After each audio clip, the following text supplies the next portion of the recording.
ایک ایسا بادشاہ جس کی فوج اتنی بڑی تھی کہ جب وہ چلتے تھے تو شہروں کے شہر دھوپ میں گھل جاتے تھے، جس کا غرور فرعون سے زیادہ، جس کا خزانہ قارون سے بھی بھرا ہوا، اور جس کا نام سن کے بادشاہوں کی راتوں کی نیند اڑ جاتی ہو۔ اور پھر وہ بادشاہ اللہ کے گھر کعبہ کو مٹانے نکلے، لیکن نہ آسمان سے پتھر برسے، نہ زمین پھٹی، نہ بجلی گری، بلکہ ایسا کچھ ہوا جو شاید تاریخ کا سب سے عجیب موڑ ہے۔ وہ بادشاہ جو کعبہ کو گرانے آیا تھا، وہی کعبہ کا سب سے پہلا خادم بن گیا، لیکن اس کی قوم پر ایک دن آسمان پھٹ جاتا ہے، سیلاب شہروں کو بہا لے جاتا ہے، اور وہ قوم جو کل تک غرور اور طاقت میں گمراہ ہو چکی تھی، آج وہی طاقت پانی میں مٹ چکی تھی۔ سوال یہ ہے، اگر بادشاہ خود ایمان لے آیا تھا تو پھر اس کی قوم پر ایسا خوفناک عذاب کیوں آیا کہ قرآن نے ان کا نام قیامت تک کے لیے ہلاک شدہ قوموں میں لکھ دیا؟ قوم تبا کا تعلق عرب کے سب سے نیچے والے علاقے سے تھا، یمن۔ تفسیر ابن کثیر کے مطابق ایک وقت تھا جب یمن دنیا کا سب سے امیر ملک تھا۔ سونا پہاڑوں سے نکلتا تھا، صاف پانی دریاؤں میں بہتا تھا، شہروں کے گرد پھلوں سے بھرے ہوئے باغ تھے، ان کے تجارتی راستے پوری دنیا میں پھیلے ہوئے تھے۔ اس سلطنت کا نام تھا ہمیار ایمپائر، اور ان کے بادشاہوں کا لقب تھا تبا۔ جیسے مصر کے بادشاہ فرعون، ویسے ہی یمن کے بادشاہ تبا۔ ان سب میں سب سے خوفناک، سب سے طاقتور ایک نام ابھرتا ہے، ابو کریب اسد تبا الہمیاری۔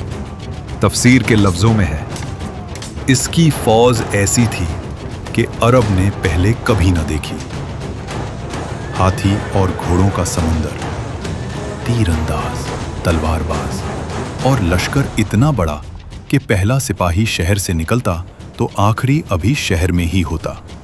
اور تبا کا نعرہ تھا، میں زمین کا خدا ہوں، جو میری حدود میں آئے یا تو میرا ہوگا یا مٹی کا۔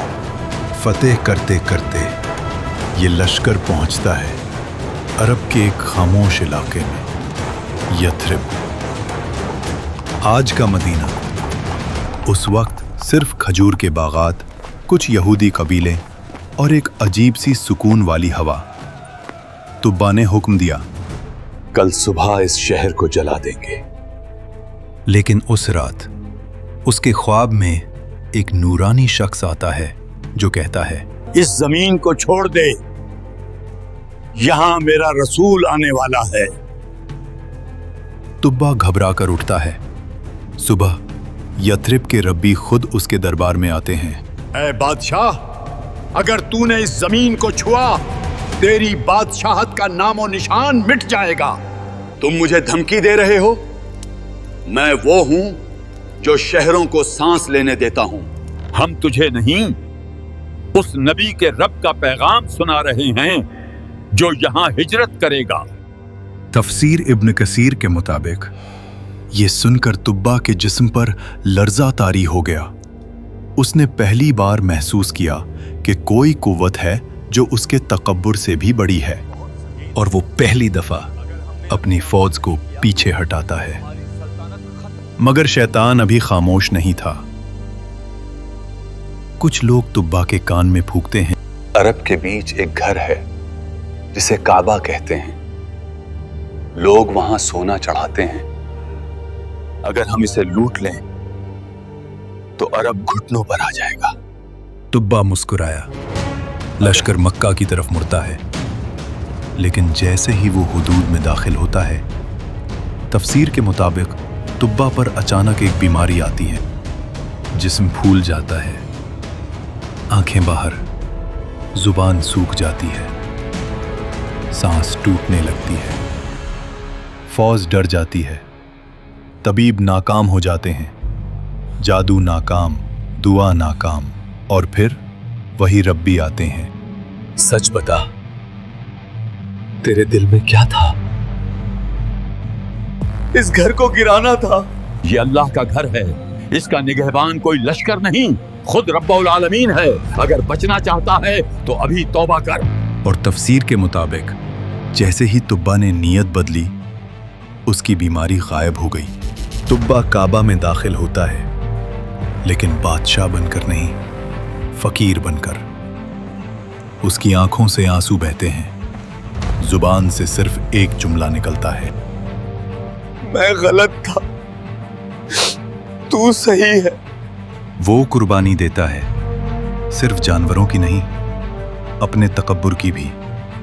और फिर वो हुक्म देता है, और तारीख का सबसे अजीब मंजर होता है, तुब्बा अपने यमन से खास कपड़ा मंगवाता है, सबसे बेहतरीन, और अपने हाथों से पहली दफा काबा पर घिलाफ चढ़ाता है। काबा पर घिलाफ चढ़ाने के बाद तुब्बा ने सिर्फ तौबा ही नहीं की, बल्कि एक और काम किया। तुब्बा ने एक खत लिखा आखिरी नबी के नाम। मैं गवाही देता हूं कि आप अल्लाह के रसूल हैं। अगर मैं आपका जमाना पा लेता तो आपकी खिदमत करता।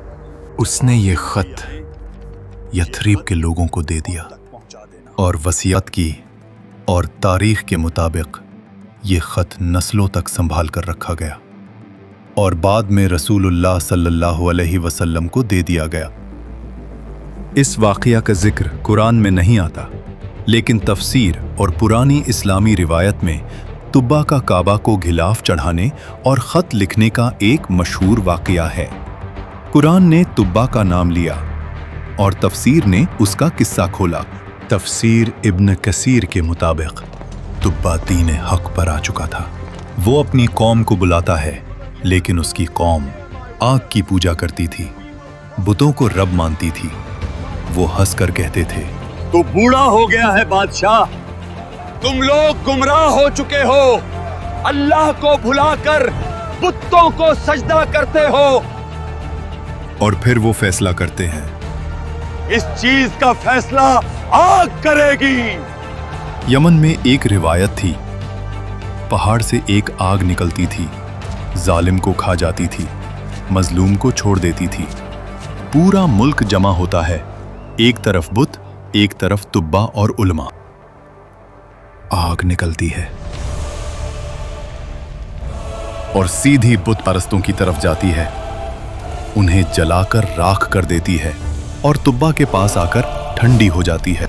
हक वाज़े हो जाता है। तुब्बा के मरने के बाद कौम फिर शिर्क में, फिर जुल्म। इनकी हालत तो देखो, लगता है आज खाना नहीं मिलेगा। फिर गुनाह, और फिर अल्लाह का फैसला। पहला अजाब खामोशी से आया, पानी कम होने लगा, बाग पीले होने लगे, जानवर गिरने लगे। ये बस मौसम है, हर साल होता है, अल्लाह का अजाब नहीं। लेकिन दिन गुजरते गए और पानी वापस नहीं आया।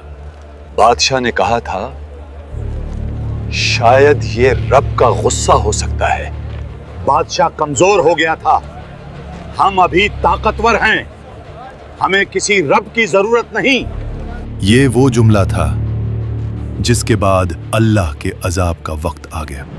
फिर एक दिन आसमान फट गया, पहाड़ों से पानी आया, नहरों की तरह नहीं, दीवार की तरह।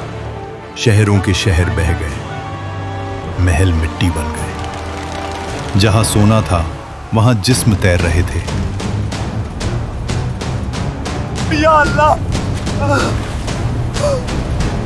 बस एक मौका और दे दे। बादशाह सही था, अजाब आ गया, बचा लो, अपने खुदा को बुलाओ। जिस खुदा को बुला रहे थे वो खुद मिट्टी बन चुका था। कुरान ने सिर्फ इतना कहा, हमने कौम तुब्बा को हलाक कर दिया क्योंकि वो मुजरिम थे। ना उनका नाम बचा, ना निशान, ना नस्ल, सिर्फ वाकया और सिर्फ वार्निंग। जिस कौम ने कहा था हमें कोई नहीं मिटा सकता, आज उनका पता भी नहीं कि वो जमीन के किस हिस्से में दफन है। ये वाकया सिर्फ यमन का नहीं, ये वार्निंग है हर कौम और उस बादशाह के लिए जो अपनी ताकत को खुदा समझ लेता है। आज हमें लगता है वेपन्स और सुपर पावर होना सब कुछ है, एआई सब कुछ है, दौलत सब कुछ है, लेकिन कल ये सब भी यमन के महलों की तरह सिर्फ रेत बन जाएगा। इस वाकया से आपने क्या सीखा, अभी कमेंट्स में बताइए और वीडियो को लाइक और चैनल को सब्सक्राइब करिए।